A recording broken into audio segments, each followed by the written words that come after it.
Today we will look at a very interesting story from the end of the 30 Years' War, how the Swedes conquered Prague and stole its most valuables, and finally how the ordinary inhabitants of Prague defeated the Swedish mercenary army. The year was 1648. The crazy 30 Years' War was coming to an end in Europe. After the unsuccessful siege of Brno, the Swedish troops were forced to end their campaign against Vienna and were retreating back to Sweden. However, on July 15th, General Königsmark joined forces with Arnost of Ottewald, who 10 days later secured his entry into lesser town in Prague Castle. How is all this possible? Most things in the world are simple. It was July 25th. Swedish troops, taking advantage of the guards' lack of vigilance in connection with the celebration of the emperor's wedding, sneaked in unnoticed along a path. After occupying the western parts of Prague, the mercenaries immediately began to plunder. The soldiers' loot amounted to 12 million gulden, and 80 prominent figures were taken prisoner, for whom a ransom could be demanded. However, Königsmark did not hand over the valuable collections that Emperor Rudolf II had amassed at Prague Castle to his people, but declared them state loot and placed strong guards over them. These objects were then taken to Sweden, many of which became part of the decoration of the Swedish royal palace. After the Swedish troops occupied the western bank of the Vltava River, the commander of the Prague garrison, Rudolf of Colloredo, began organizing the defense of the old and new towns of Prague. Although the Swedes had hoped to be welcomed in the Prague cities as liberators from the Habsburg yoke, as Czech exiles had assured them, the situation was different. Count Colloredo organized Burghers' Corps and also welcomed the establishment of a student legion composed of students of the Prague University. The student legion was led by the Jesuit from Clementinum, Jiří Plášť, who himself directly participated in the fighting. However, Königsmark's army was busy looting, so it did not carry out the attack for the time being.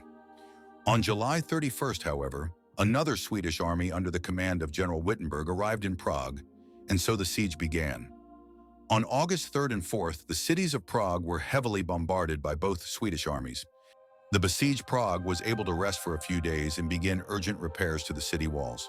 The Italian general Innocenzo Conti, under the command of Rudolf of Colloredo, also contributed to leading the defense of the old and new towns against the Swedes.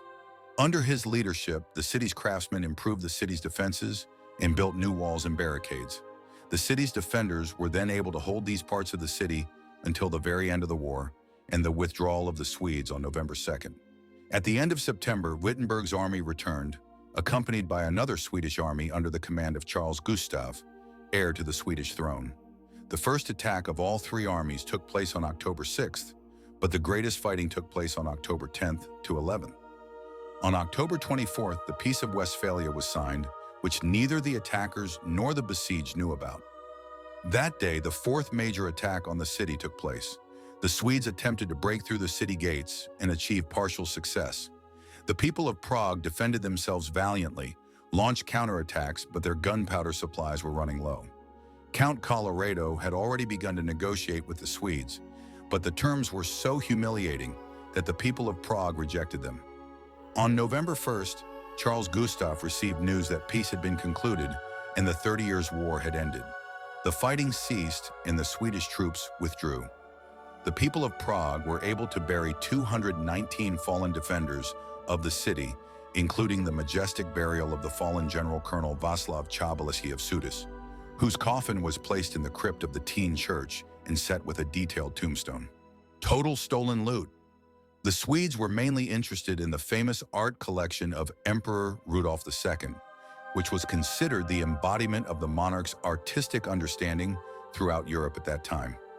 Although several objects from his cabinet of curiosities were transported to Vienna immediately after the death of Rudolf II and shortly before or at the beginning of the war, more than 700 paintings nevertheless fell into the hands of the Swedes, including numerous works by the imperial chamber painter Franz Leu. Among the valuable manuscripts stolen are the Codex Argenteus and the Codex Giga, known as the Devil's Bible. In total, after the Prague looting, the Swedes got hold of 500 paintings, 70 bronze statues, 370 scientific instruments, 400 Indian curiosities, hundreds of corals, ivory, precious stones, amber, etc. Later, the library of Rudolf II was also looted.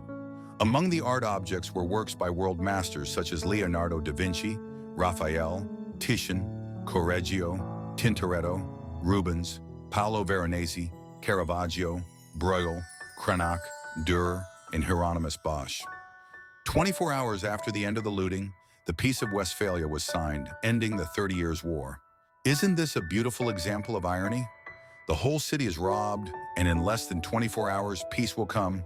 That's history. If you liked the video, I would be happy if you subscribed and let me know. See you next time.